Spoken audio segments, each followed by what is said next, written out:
प्रभु यीशु मसीह के प्रिय और मधुर नाम में आप सबों को जय मसीह की। मैं प्रभु में आपकी बहन मिसेस प्रीति कुजूर आप सबों का मेरे यूट्यूब चैनल पर और फेसबुक पेज पर बहुत बहुत बहुत स्वागत करती हूँ।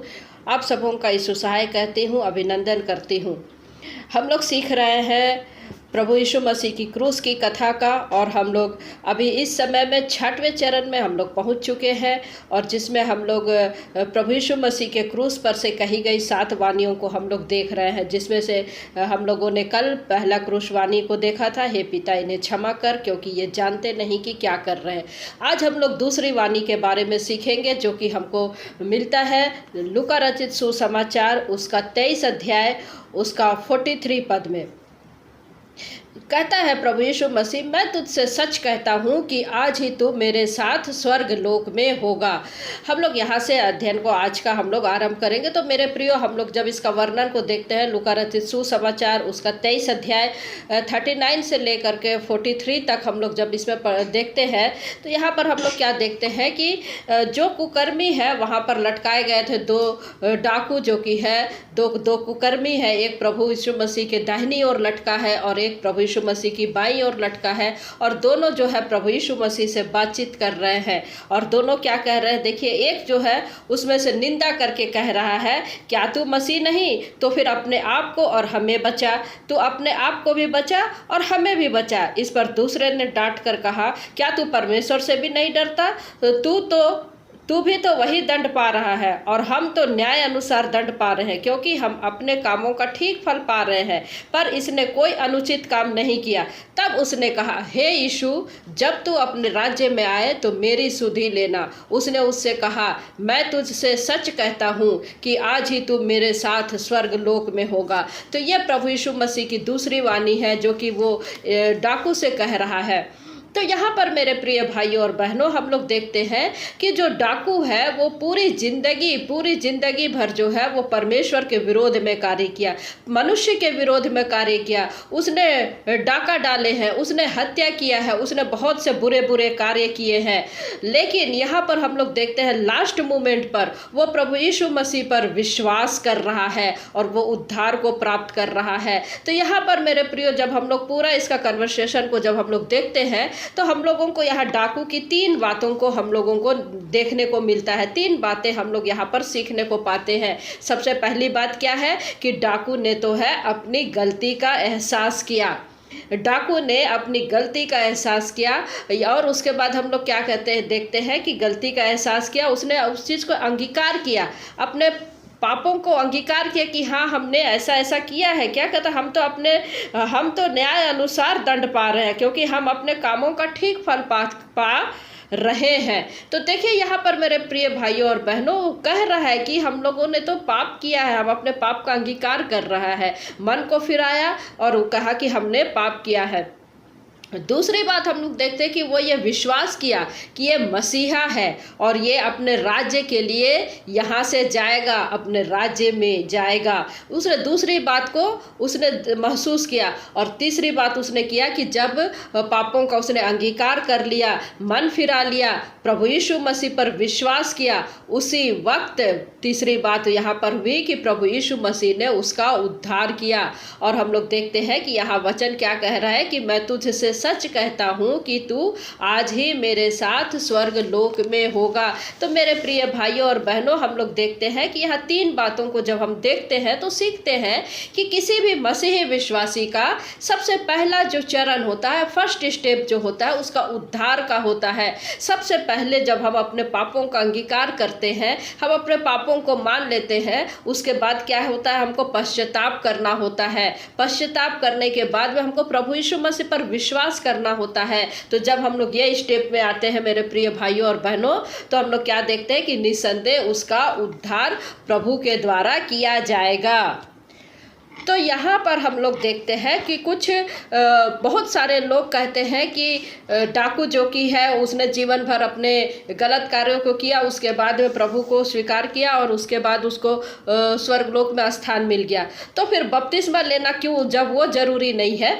बपतिस्मा लेना जरूरी नहीं है, क्योंकि उस डाकू ने भी तो बपतिस्मा नहीं लिया था, क्योंकि प्रभु ने उसको उद्धार करने का वादा किया। तो क्या हमको बपतिस्मा लेना जरूरी है? कुछ लोग इस प्रकार की बातें करते हैं। तो मेरे प्रिय भाइयों और बहनों, यहाँ बहुत सोचने और सीखने वाली बात है कि कोई भी जो विश्वासी है, कोई भी जिस घड़ी अपने पापों का अंगीकार करता है और जिस घड़ी प्रभु को अपना उद्धारकर्ता के रूप में ग्रहण करता है, उसी घड़ी उस डाकू के समान उसका भी उद्धार प्रभु की ओर से हो जाता है। लेकिन अगर हमारे पास में समय है और प्रभु ने जीवन दिया है, तो हमको प्रभु ने हमें जो जिसकी आज्ञा दी है वो भी हमको करना है। प्रभु ने क्या आज्ञा दी? हमें अपनी सारी धार्मिकताओं को पूरा करना है। तो बपतिस्मा भी हमारे लिए एक धार्मिकता है और इसको हमको फिजिकल रूप से अपनी धार्मिकता को पूरा करना है। वो बात अलग है कि यदि हमने उद्धारकर्ता को ग्रहण कर लिया और हम किसी कारणवश चाहते हुए भी हम बपतिस्मा नहीं ले पा रहे, हमारे पास समय नहीं है, तो इसका मतलब ये नहीं कि हमारा उद्धार नहीं होगा, तब भी हमारा उद्धार होगा मेरे प्रियो, तब भी हमारा उद्धार होगा। लेकिन हम देखते हैं कि कई बार हम लोगों के पास में समय नहीं रहता है।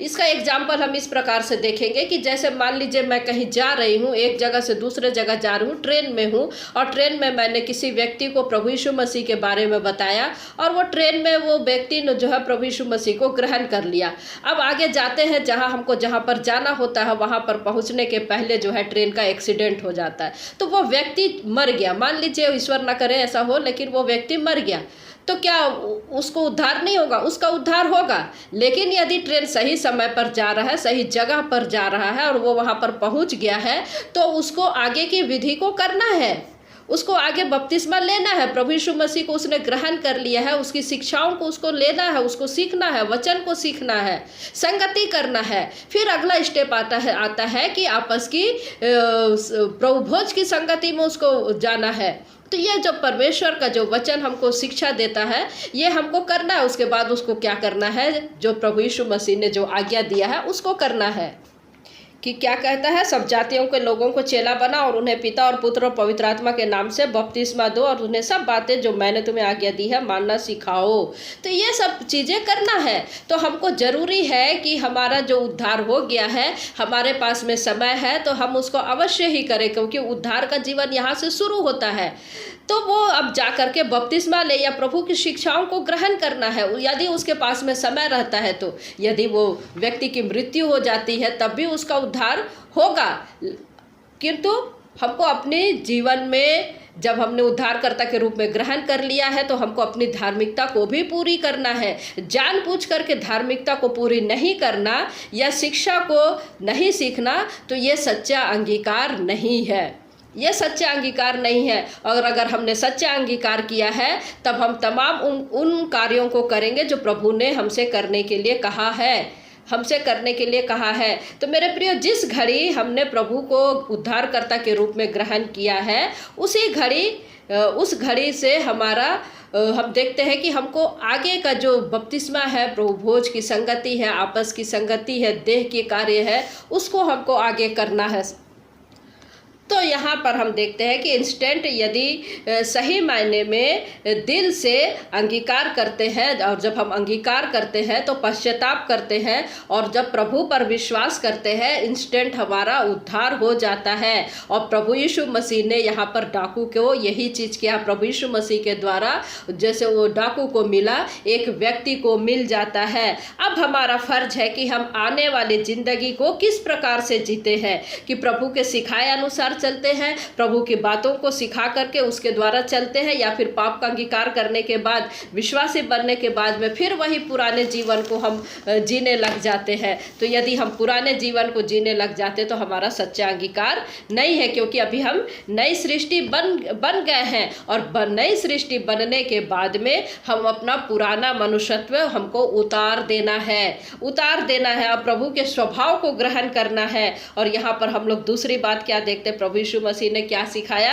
कि अपने अपराधियों को, जो हमने पहले वचन में सीखा, पहले क्रूस की वाणी में सीखा कि अपने अपराधियों को क्षमा नहीं करोगे तो तुम्हारा भी अपराध क्षमा नहीं किया जाएगा। और दूसरी बात क्या देखते, डाकू के द्वारा संदेश है कि मन फिराओ, पापों से पश्चाताप करो, मुझ पर विश्वास करो तो तुम अनंत जीवन को प्राप्त करोगे, उद्धार को प्राप्त करोगे। तो यहाँ पर हम सेकंड जो दूसरी वाणी है उसका हम अध्ययन करते हैं। डाकू से प्रभु यीशु मसीह क्या कह रहे हैं, आज ही तू मेरे साथ स्वर्गलोक में होगा।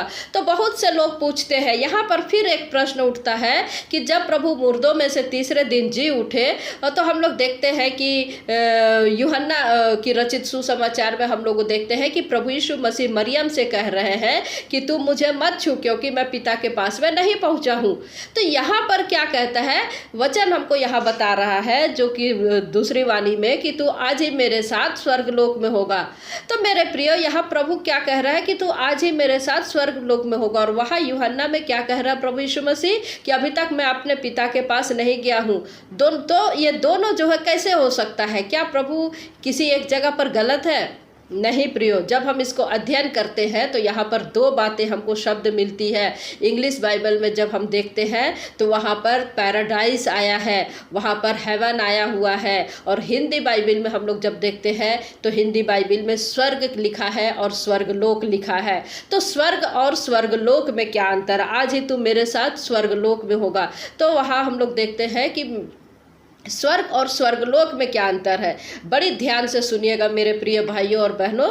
स्वर्ग जहाँ परमेश्वर विराजमान है, जहाँ प्रभु यीशु मसीह बादलों में उठा लिए गए हैं और चेलों के देखते देखते प्रभु यीशु मसीह ऊपर उठा लिए गए और अपने पिता के दाहिनी ओर विराजमान है, तो वो स्थान है, उसको कहते हैं स्वर्ग।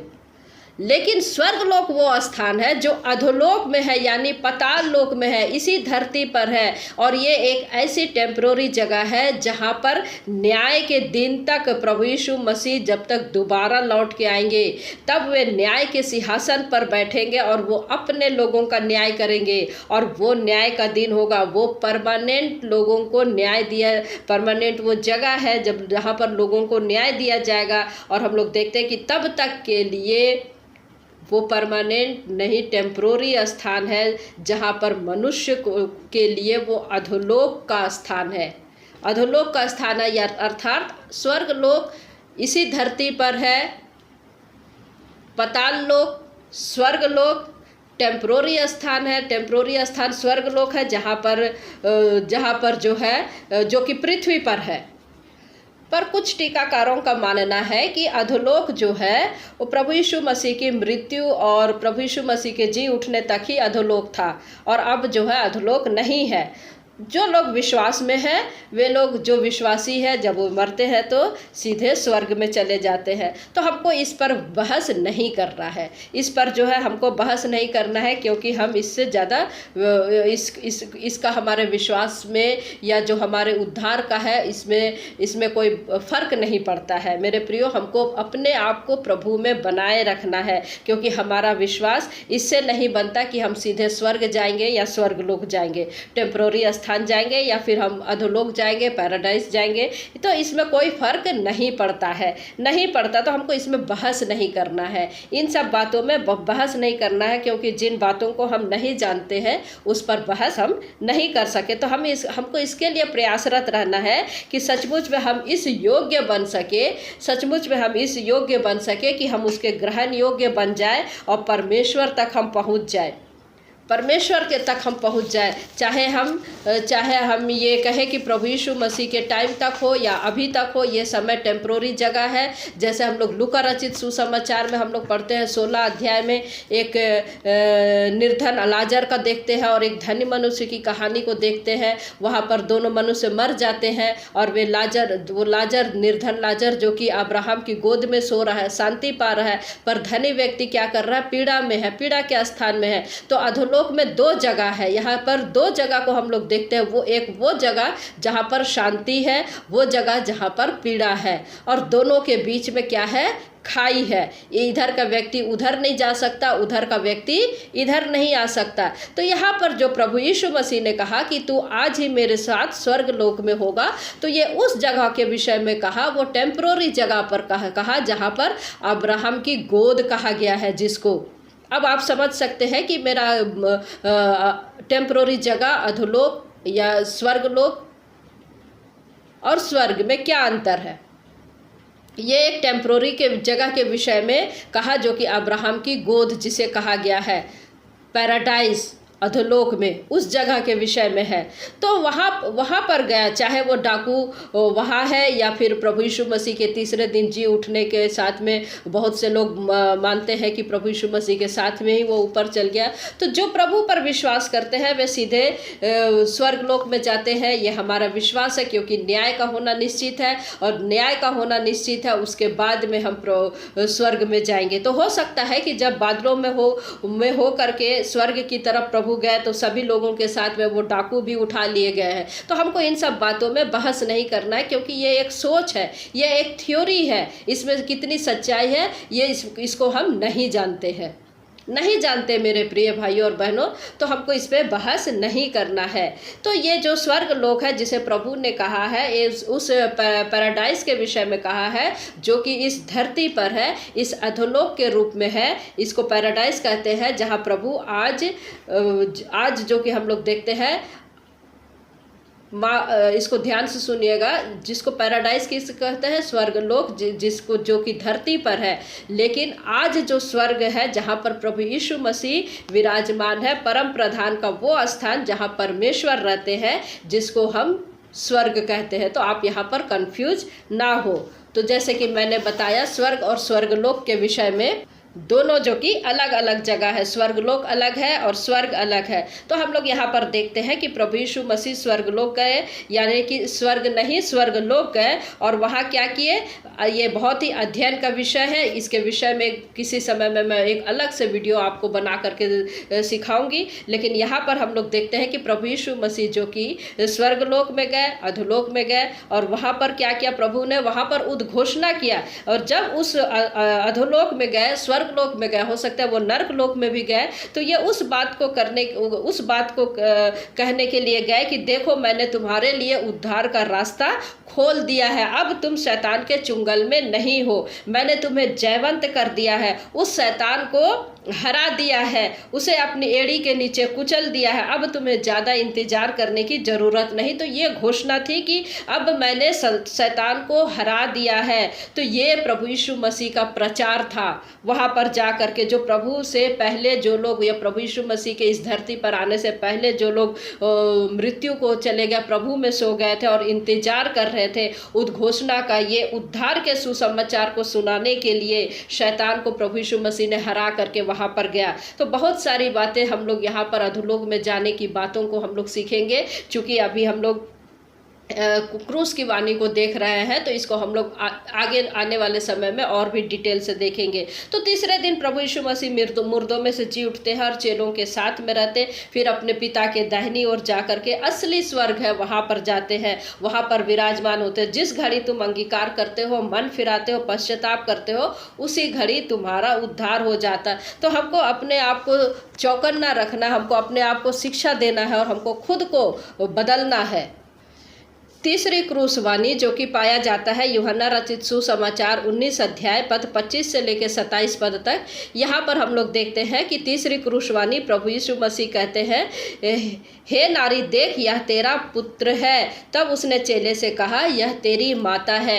ये तीसरी क्रूस वाणी के रूप में प्रभु यीशु मसीह ने कहा। जब प्रभु यीशु मसीह क्रूस पर चढ़ाया गया, तब वहाँ पर हम लोग देखते हैं बहुत सी स्त्रियाँ वहाँ पर मौजूद है। उसकी माता है, उसकी माता की बहन है, क्लोपास की पत्नी मरियम है, मरियम मगदलिनी खड़ी है, बहुत सी स्त्रियां हैं वहां पर खड़ी है।